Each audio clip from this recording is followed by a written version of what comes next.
Bien, sí, habría que pensarlo en términos del presente, pero contrastándolo con el pasado. Sí. El Cordobazo fue algo en el 69 y es muy distinto a lo que es ahora.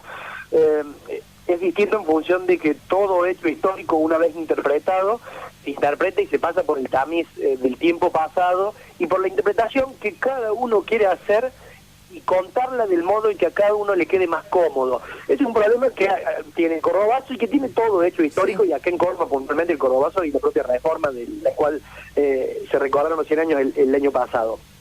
¿Qué fue el Cordobazo en el 69? Fue un grito de liberación, un grito de abajo la dictadura, y en los momentos en que sucedía, más allá de que representó para la clase obrera y para los estudiantes un gesto reivindicatorio de sus derechos, en términos de interpretación inmediata no fue bien visto. Si hoy uno revisa los diarios de la época, en ningún momento se festejaba lo que había sucedido en Córdoba y se hablaba de actos subversivos, de vandalismo y de violencia. La violencia efectivamente existía, una violencia colectiva, como respuesta a lo que era la violencia mayor que nacía desde el gobierno de Onganía a nivel nacional y del gobierno de Caballero aquí en la provincia de Córdoba y de la violencia de Nores Martínez como rector de la universidad. ¿Cómo se lo interpreta hoy el Cordobazo? Despojándolo de toda su potencia política y fundamentalmente olvidando la primera gran enseñanza que dejó el Cordobazo, que fue la unidad en la acción, esa gran enseñanza que nos dejaron Elpidio Torres y Agustín Tosco fundamentalmente, que estaban en las antípodas ideológicas. Tosco era un marxista independiente, Elpidio Torres era un peronista más cercano a la burocracia sindical, y los dos entendieron que frente a la dictadura tenían que estar unidos, dejaron de lado sus diferencias y pudieron estar juntos, sumaron a los estudiantes y estaba ahí Atil López, que era el peronista que buscaba la patria socialista haciendo de bisagra, ¿no? Con el peronismo del Elpidio Torres y con la izquierda de Agustín Tosco. Bueno, esa enseñanza de la unidad en la acción es lo que hoy no se verifica, fundamentalmente uno lo puede ver en los actos, en los festejos actuales. Perdón, estoy mal de la garganta, muy resfriado. En los momentos actuales en donde, por ejemplo, se ha dejado de lado a los actores que tienen que ver con el mundo universitario, en los festejos incluso se ha querido no quiero decir cooptar porque no me parece justo, pero hay una disputa permanente entre si el Cordobazo fue peronista y si fue peronista fue más de izquierda o fue más conservador o fue más burócrata o efectivamente fue más de los marxistas, en función de que la FUC, en la Federación Universitaria de Córdoba, con un gran protagonismo, estaba en manos del Partido Comunista a través de la Federación Juvenil Comunista. Entonces, hoy lo que se evidencia son más esas diferencias y aquella gran enseñanza que fue la unidad en la acción. Juan Cruz, Daniel te saluda, buenas tardes. Hola Daniel. ¿Cómo te va? Mira, y bien, la otra que te iba a preguntar era, ¿cómo trascendió el Cordobazo las fronteras de Córdoba, no? Porque, digamos, más allá de que nos impactó fuertemente los cordobeses, porque se hizo acá, lo hizo nuestra gente, lo hizo nuestros dirigentes sindicales, estudiantiles y el pueblo en general, que formó parte activa del Cordobazo, pero eso rápidamente impactó a nivel nacional, ¿cierto? E inclusive hasta con la caída de Onganía, ¿o no? Sí, el Cordobazo se entiende, si se entiende el contexto nacional, y el Cordobazo se da en Córdoba por razones particulares, pero también por lo que venía pasando a nivel nacional, fundamentalmente en Corrientes, también en Rosario, pocos días antes que se produce el Cordobazo con el asesinato de un pibe de 15 años que era obrero metalúrgico, 15 años tenía la dictadura de Onganía, lo asesinaba abiertamente. Eso en Rosario, las crónicas de los diarios hablan de lo que venía sucediendo, los enfrentamientos entre los estudiantes y la policía en Salta, en Buenos Aires, en La Plata, en Mendoza. Estoy repitiendo lo que me acuerdo ahora, que nos señalan las crónicas de la época días antes del Cordobazo. ¿Y por qué se da Córdoba? Hay un documento desclasificado de la CIDE al que tuve acceso, en donde se habla de un Consejo de Paraná. Es un dato que no ha trascendido en ningún lugar, yo esto lo cuento en uno de mis libros. Este Consejo de Paraná se realiza unos 15 días antes del Cordobazo, y en donde se juntan los principales referentes de la izquierda nacional y deciden que sea Córdoba el lugar en donde se va a realizar una gran revuelta protagonizada por los obreros acompañados por los estudiantes. Y uno se pone a analizar por qué Córdoba, y bueno, es lógico la elección de Córdoba por la masa obrera que tenía, lo dijo un propio ministro de Onganía, eran los obreros mejores pagos del país, y eso les permitía, al ser los obreros mejores pagos del país, les permitía cierta disponibilidad para poder protestar por mayores reclamos y reivindicaciones laborales. Y eso se le sumaba el mosaico cultural y político que era nuestra universidad, con un estudiantado muy diferente al de ahora, al que acudían en aquella época a la universidad estudiantes de Santiago del Estero, del Chaco, de Misiones, de Formosa, el presidente de la FUC, sin ir más lejos, era el estudiante de medicina santiagueño.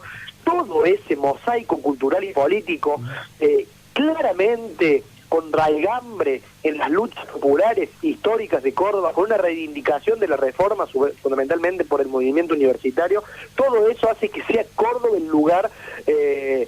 lugar elegido para el cordobazo. El propio Agustín Tosco, hoy hablar de vanguardias nos puede sonar contradictorio, puede ir a contramano de las ideas actuales, y es lógico, pero no lo era así en los 60 y en los 70, y el propio Agustín Tosco reconocía que Córdoba era la vanguardia del país en términos culturales, en términos políticos y sociales. Por eso se da en Córdoba, pero responde a un clima de época nacional, y por eso la repercusión no solo tiene que ver con la caída del rector Nores Martínez, hijo del rector que cayó en manos de los reformistas en el 18, para que entendamos esto, y la continuidad que se da de la dinastía de la monarquía cordobesa con los Nores Martínez, y también cae el gobernador Caballero, y al poquito tiempo va a caer Onganía, y Onganía va a ser reemplazado por otro militar que va a caer 2 años después por el Viborazo, que es el segundo cordobazo. De allí para comprender la importancia de Córdoba en el escenario nacional. Claro. Juan Cruz, que la crónica de la época, ¿qué dicen en el día después del cordobazo? Hubo mucha persecución a los dirigentes, hubo mucha persecución, digo, a los más conocidos, pero me imagino que también al interior de cada una de las fábricas, me imagino en cada contexto, en cada espacio, me parece que hubo repercusión en cuanto a, digamos, persecución, seguimiento, ¿no? ¿Cómo lo han cronicado?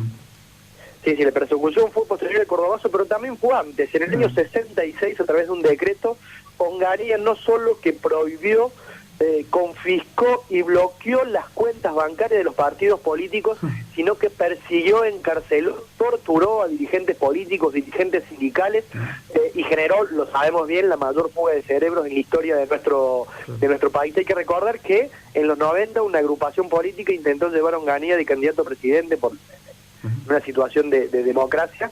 No fue candidato porque finalmente murió Onganía en aquellos días. La fuerza era el Modín, que lo comandaba Aldo Rico, otro golpista, cómplice de asesinos. Y la persecución, como te decía, comenzó en el 66, una persecución a todos, pero antes del 66 y desde el 55, es decir, desde hacía 11 años antes, la persecución permanente era a los peronistas.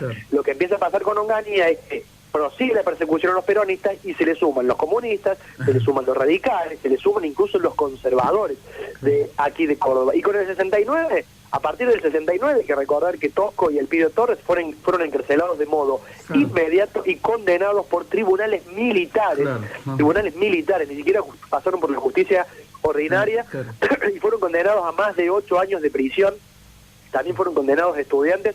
Después la presión social al año, cuando Onganía ya no era presidente, y hizo que los liberara, pero sí, la persecución fue absoluta, y hay muchos que pretenden contrastar la dictadura del 66 con la del 76, con lo que va a venir después, y hablar de dicta blanda. No importa cuántos muertos y persecuciones dejaron, las dos fueron iguales de crueles y asesinas. Claro. Juan Cruz, este programa es la hora de las villas y los barrios, y uno de los barrios donde nace el cordobazo fue Barrio Alberdi, ¿no? Que todavía queda toda esa historia y hay muchos recuerdos de eso. ¿Por qué Barrio Alberdi nace ahí con el cordobazo? Mira, hace 2 noches estuve en la pensión de los pibes de Belgrano que juegan en las inferiores, la pensión que queda en Barrio Inaudi, en las afueras de Córdoba, y uno de los pibes me decía, ¿por qué Alberdi? ¿Por qué Alberdi la Reforma? ¿Por qué Alberdi el cordobazo? Y ahí es donde grafica la importancia de esta gran barriada que, Sí. lo debo decir, para los hinchas de Belgrano hace que nos enamoremos más de nuestros colores todavía. No te presenté como gran hincha de Belgrano, ahora ya lo dijiste vos, Bueno, así que sí. gracias por lo del gran, sí, Bueno, sí, sí, gran sí. hincha de Belgrano fundamentalmente no solo porque amo el fútbol, no solo porque amo los colores de Belgrano, sino porque uno cuando va conociendo la historia, la raigambre popular y cultural que tiene Alberdi, uno Sí. no puede dejar de enamorarse cada día. Y lo que era Alberdi, el barrio Clínicas, llamado así por el hospital, Claro. era la conjunción de los estudiantes que venían a estudiar a Córdoba desde el interior de la provincia, el interior del país, tomando mate todo el día para evitar pasar el hambre, que eran los primeros integrantes de familias que generacionalmente habían sido trabajadores y que tenían por primera vez acceso a una universidad, que convivían en el mismo barrio con los trabajadores del cordón industrial de Córdoba. Logrando entender esa conjunción, esa simbiosis de los pibes de 18 años con toda la energía que suponía la juventud en esa época, que no era solo una cuestión etaria. Ser joven era ser revolucionario, porque recordemos, era la década del 60, Claro. porque Claro. la imagen de Ernesto Guevara, que había sido vecino de la ciudad hacía tan solo 15 años atrás, 20 años atrás, la imagen de Ernesto Guevara, la imagen de Cuba, de Castro, de los Beatles, de la América Latina insurgente, estaban muy presentes, y los jóvenes que llegaban de todos lados del país y que veían en Córdoba ese mosaico cultural que emergía, tomaban esto como propio, y la militancia era casi obligatoria. No se podía ser joven y no ser militante de diversas causas, en el peronismo, en el radicalismo, en el comunismo, con locuras del tercer mundo, con los sectores barriales.